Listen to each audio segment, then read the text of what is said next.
It's the spring of 1520. The Spanish conquistadors, led by Hernán Cortés, think they've pulled off the impossible.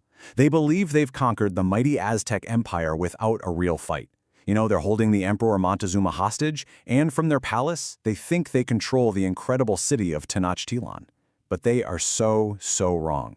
Because their prize has just become their prison, and the final, bloody chapter of an empire is about to begin. So we're going to walk through this incredible story in 5 parts. First, we'll see how the cage the Spanish thought they'd built for the Aztecs actually snapped shut on them. Then, we'll dive into their desperate escape on the infamous Night of Sorrows. We'll also uncover the invisible killer that completely changed the game, witness the absolutely brutal final siege, and finally, we'll just take a moment to reflect on what it means for a world to end. All right, so let's set the scene. We're in a city that is just about to explode. The Spanish thought they had everything under control, that they were the masters of the situation. But the power dynamic was about to flip, dramatically, and the trap they had so carefully laid was about to snap shut on them. So, what happened? What changed? Well, it all starts when Cortés has to briefly leave the city. He puts his lieutenant, a pretty hot-headed guy named Pedro de Alvarado, in charge. And Alvarado, well, he was no diplomat. During this huge religious festival, with all the city's nobility gathered and unarmed, he makes one single catastrophic decision that lights the fuse on an absolute firestorm. I mean, just look at the timeline here. See how fast everything just fell apart? In May, during the festival of Toxicatl, Alvarado gets spooked. He thinks there's an uprising about to happen, so he locks the temple gates and slaughters the Aztec elite while they're dancing, completely unarmed. It's a shocking, brutal massacre. So by the time Cortés gets back in June, he doesn't find a conquered city. Oh no, he walks right into a war zone. The bridges are up, supplies are cut off, and his men are totally trapped. So the Spanish are desperate. They're starving. Cortés decides to play his very last card, the captive Emperor Montezuma. He drags Montezuma up onto a rooftop to try and calm his people down, but it's too late. The people's respect for him is gone. Now here's where the stories diverge. The Spanish claim the furious crowd rained stones down on him, but Aztec accounts, they say the Spanish killed him inside the palace once he was no longer useful. Either way, the result is the same. Montezuma is dead, and with him, the last tiny glimmer of hope for peace is gone. Okay, so Montezuma is dead. Their food is gone. Their position is completely hopeless. There is only one thing left to do: run. They have to try and escape the island city under the cover of darkness. This desperate, disastrous retreat would go down in history as La Noche Triste, the Night of Sorrows. Just try to imagine the scene. It's midnight. A torrential rainstorm is hammering the city, which is actually good for them. It masks their movements. The Spanish are wrapping their horses' hooves in cloth so they don't make noise on the stone causeways. They've built this makeshift wooden bridge to cross the gaps in the road the Aztecs had opened up. The tension is just unbearable. Every shadow could be an enemy. And that name, La Noche Triste, it just perfectly captures the feeling of that night for the conquistadors. This wasn't just a military defeat. It was a complete and utter catastrophe. It was the night their army, their ambitions, and their whole aura of being invincible were just shattered. But before they left, Cortés made a really critical error. He pointed to this huge pile of plundered Aztec gold and basically told his men, take what you want. Now, the veteran soldiers, the ones who'd been around, they knew better. They knew they had to travel light, so they took very little. But the newer recruits, man, they were just blinded by greed. They stuffed their armor, their pockets, their boots with heavy gold bars. They were literally carrying their own death warrant. They were about halfway across the causeway when it happened. A woman fetching water spots them and lets out a scream. Instantly, the massive war drums of the Templo Mayor start to pound through the storm, and from out of the darkness, the lake just erupts.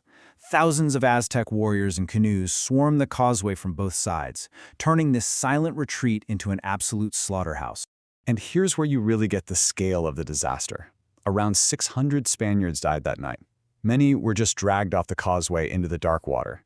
And those guys weighed down by all that gold, they sank like stones, drowning in the mud at the bottom of the lake. We're talking nearly 2/3 of Cortés's entire force wiped out in a single night, along with thousands of their native allies. As the sun came up, the few survivors, including Cortés, stumbled onto the mainland. Legend says he collapsed under a tree and just wept for his lost men and his shattered dream of conquest. From the shore, they could actually see their captured friends being dragged up the steps of the Great Pyramid for sacrifice. The Aztecs had violently, decisively thrown the invaders out. They had won. But as the Aztecs celebrated their incredible victory, a really cruel twist of fate was unfolding. The fleeing Spanish had left something behind, a biological time bomb, an invisible killer that would end up being way more devastating than any cannon or sword. This right here, this was the real tragic turning point: smallpox. The Aztecs had zero immunity to it.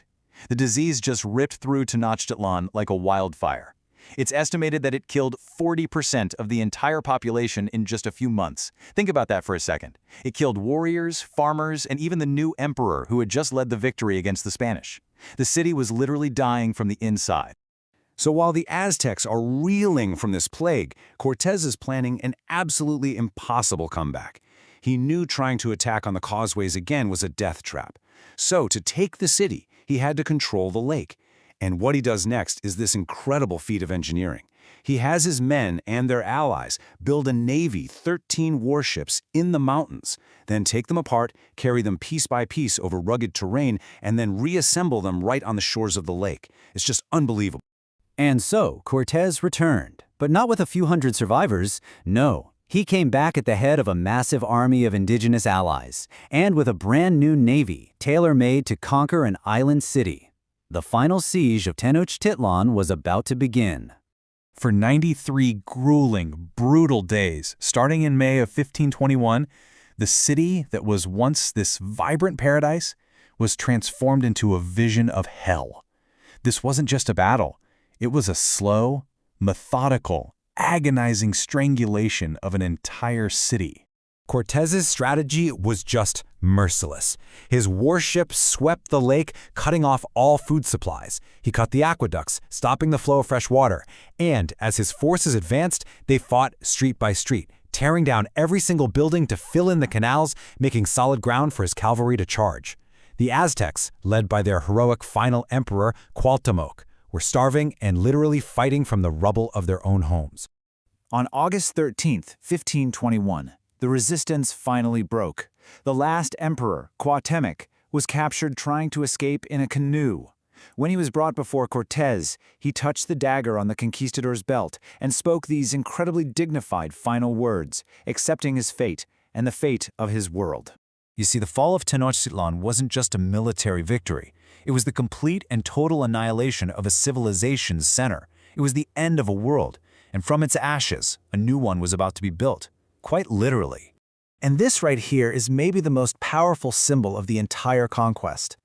The Spanish tore down the Templo Maya, the sacred heart of the Aztec universe, and with its very stones, they built the Metropolitan Cathedral of Mexico City, right on top of the ruins. It's like a physical scar on the landscape, a constant reminder of one world being forcibly built upon another. And that legacy of the conquest, this incredibly complex mix of culture, conflict, and memory, it's still so alive in modern Mexico. And it leaves us with this final lingering question. When one world is built on the ruins of another, is the story ever truly over?